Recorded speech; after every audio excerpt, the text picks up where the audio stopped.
자, 안녕하십니까. AP투자연구소 이세훈 전략팀장입니다. 오늘 함께 살펴볼 종목은 대한해운이 되겠고요. 코드번호 005880이 되겠습니다. 현재 시각은 2021년 3월 18일 목요일 1시 8분을 지나가고 있는 시점이 되겠고, 현재 대한해운은 1.5%의 상승 흐름들을 보여주고 있는 상황이 되겠습니다. 저희 채널에서 이 종목에 대한 기본적 기술적 흐름에 대해서 설명을 드리고 있는데요. 구독과 좋아요 눌러 놓으시면 이 종목에 대한 리뷰 영상 받아보실 수 있으시고요.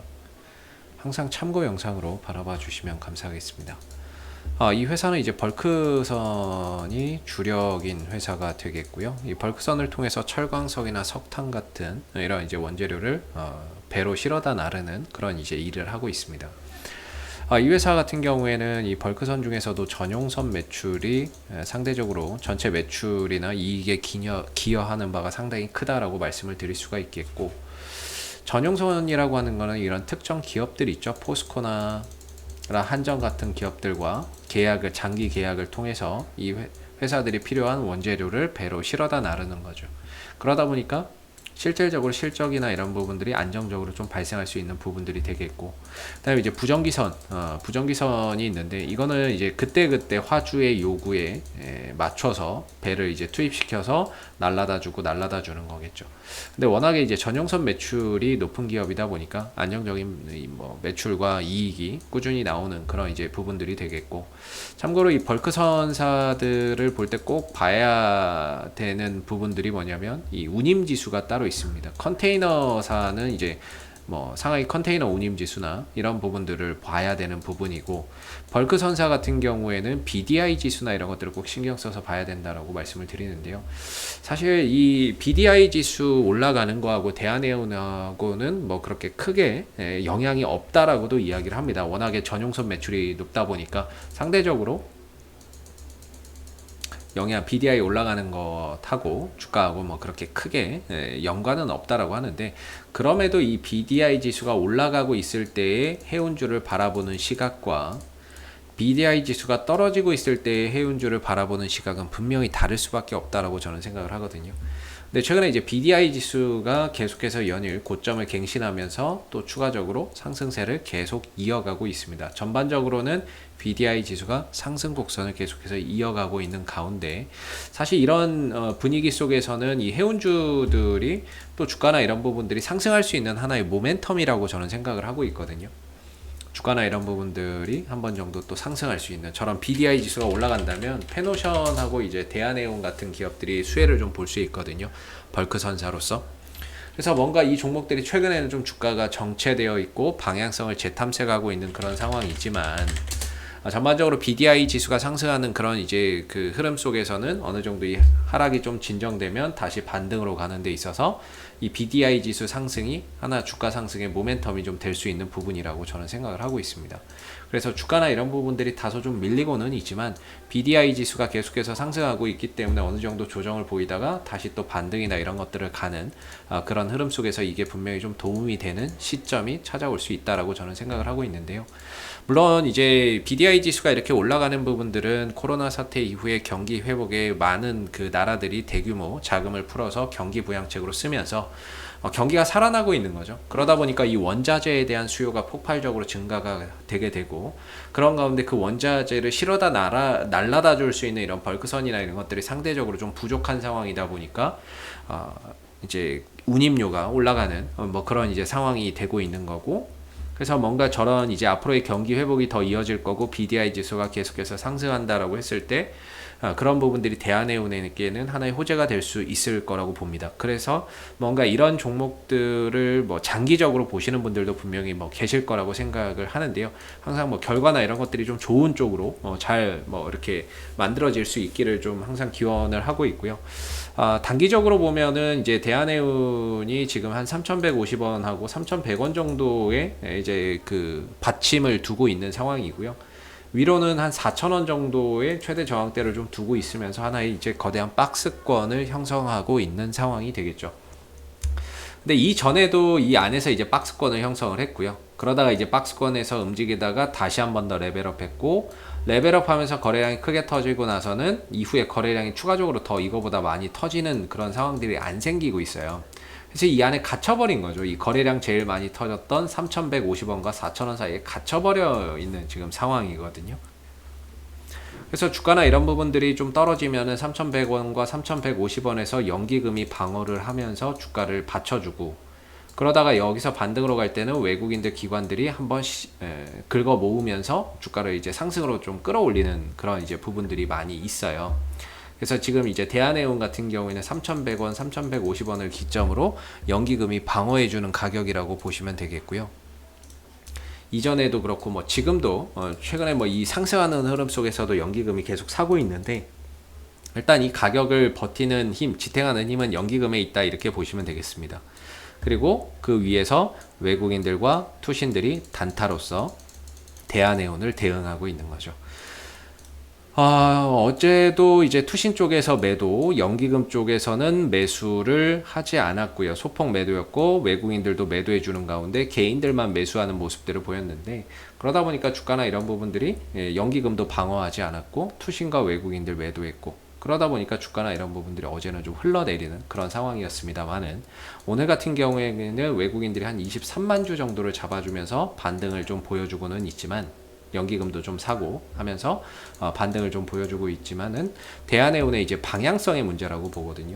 일단 4,000원을 돌파를 실패를 했어요. 이때 당시에 분봉에서 보면 음봉이 좀 크게 발생이 됐고, 그리고 나서 후속 거래량이 들어오지 않은 상태에서 5일선과 11선을 깨버렸습니다. 그렇다는 건 좀 쉬어가겠다라는 의미라고 보거든요. 저는 문제는 이게 얼마까지 쉬어갈 거냐, 그것까지는 정확하게 예측할 수는 없습니다만은, 우리가 하방 변동성을 열어놓을 때 최대 한 3,150원에서 3,100원 정도까지는 열어놓고 이 종목의 저점을 예상하는 게 바람직하고, 물론 여기에 오기 전에 주가가 좀 돌아나가는 상황도 생길 수 있습니다.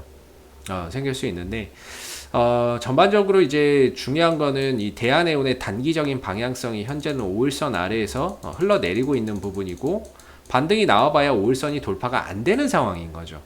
그렇다는 거는 아직까지는 주가의 단기적인 방향성이 흘러내리고 있는 그런 이제 상황이 되는 거고, 중요한 건 종가상으로 이 5일선 위로 안착하는 그림이 나와야 단기적으로 방향이 바뀐다라고 보고 있습니다. 어차피 대한해운의 큰 흐름에서의 이 종목의 방향성은 박스권입니다.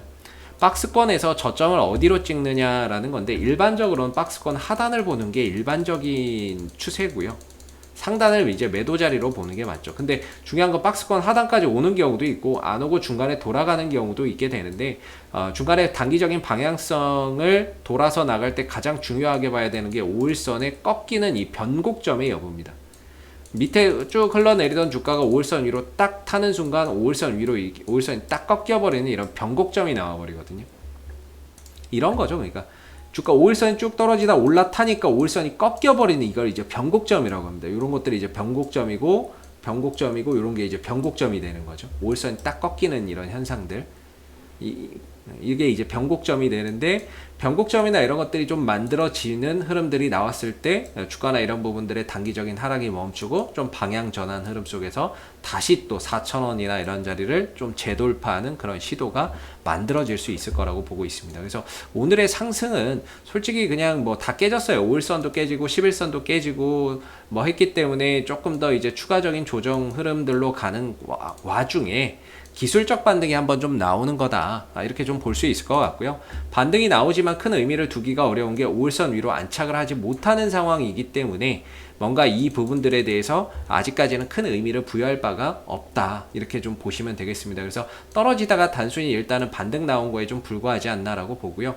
이 종목이 뭐 21선이든 61선이든 여기서 지지를 받고 돌려 나가는 그림들이 나올 수도 있고, 아니면 좀 더 주가가 하락하면서 3,100원, 3,150원 정도까지 내려오는 그런 상황들이 생길 수 있는데, 아직까지는 하방 변동성이 좀 확대가 될 수밖에 없는 그런 자리라고 보여지고요.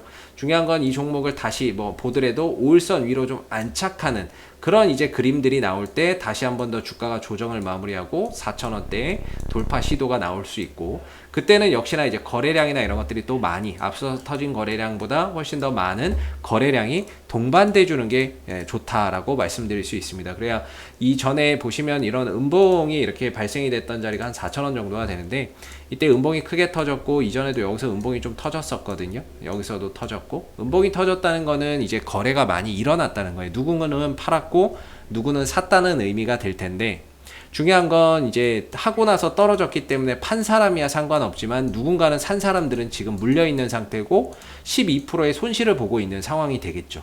고점 대비 12%니까 적어도 10%씩은 다 손실을 보고 있는 상황이 될 겁니다. 그렇다면 이 사람들은 다시 올라갔을 때 뭔가 그 반등을 이용해서 본전 매도 심리 속에서 그 물량들이 다시 나올 텐데 그 물량을 다 받아내고 남을 정도의 앞서서 터진 음봉보다 더 많은 매수의 거래량이 터져야 결국에 이 물량도 소화를 하면서 주가가 더 레벨업 할 수 있는 거죠. 그렇기 때문에 그런 이제 과정들이 또 앞으로 또 지켜봐야 되는 부분이거든요. 근데 오늘 보시면 거래량이나 이런 것들이 거의 메말라 있죠. 아직까지는 좀 더 과정에 불과하다. 바닥을 찾고 저점을 다져가는 그런 이제 과정에 좀 불과하다라고 보고, 저는 어느 정도 조정이 좀 마무리가 되면 최근에 이제 BDI 지수나 이런 것들이 계속해서 고점을 경신하면서 올라가고 있기 때문에 이런 부분들, BDI 지표가 상승하고 있는 부분들이 해운주, 대한해운의 또 추가적인 상승이나 반등을 이끌어가는 데 있어서 분명히 조금 더 도움이 될 수 있다라고 보고 있습니다. 그래서 단기적으로 봤을 때는 아직 방향성의 전환이 일어나지 않고 있기 때문에 조금 더 관망하시는 게 바람직하지 않을까라고 보고 있고요. 뭔가 이 종목을 장기적으로 좋게 보시는 분들의 입장에서는 아직까지는 뭔가 이 박스권이다 라고 해서 이 박스권 하단만 크게 이탈하지 않는다 그러면은 장기적으로 보시는 분들도 여전히 아직까지는 하나의 과정으로서 인식하고 가야 되는 그런 구간이 아닐까라고 생각이 듭니다. 그래서 대한해운은 이슈가 생길 때마다 계속해서 리뷰 영상 남겨드리고 있으니까요. 구독과 좋아요 한번 눌러주시고 오늘 영상은 여기서 마무리하도록 하겠습니다. 감사합니다. 그리고 무료 추천 종목을 매일매일 드리고 있습니다. 네이버에서 AP투자연구소를 검색하시게 되면 웹사이트 상단에 AP투자연구소 홈페이지 링크가 나옵니다. 클릭하시면 AP투자연구소 홈페이지로 접속하실 수가 있는데요. 가운데 무료 추천 종목 카테고리에 2021년 무료 추천 종목을 클릭하시게 되면 소장님께서 매일매일 국내외 시황에 대한 실시간 브리핑과 함께 무료 추천 종목을 제공해 드리고 있습니다. 하나 눌러서 들어가 보게 되면 아침 댓글 리딩은 7시 40분부터 시작이 되었고요.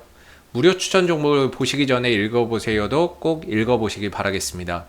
그리고 간밤에 있었던 미 증시에 대한 상승 또는 하락에 대한 이유, 여기에서 이제 간략하게 댓글로서 시황에 대한 설명들도 해드리고 있는 부분이고요. 그리고 9시가 되게 되면 무료 추천 종목이 나옵니다. 무료 추천 종목의 종목명, 그 다음에 매수가, 1차 목표가, 손절가가 함께 제시가 되고요. 보통 2종목에서 많으면 3종목 정도 매일매일 무료로 추천이 나가고 있습니다. 주가가 상승하게 되면 그 상승한 부분에 대해서 댓글로서 리딩을 계속해서 해드리고 있고요. 반대로 또 하락하게 되면 그 하락한 부분에 대해서도 장중에 댓글로서 리딩을 해드리고 있기 때문에 무료 추천 종목이 필요하신 분들은 홈페이지에 오셔서 많은 도움 받아가시면 좋겠습니다. 감사합니다.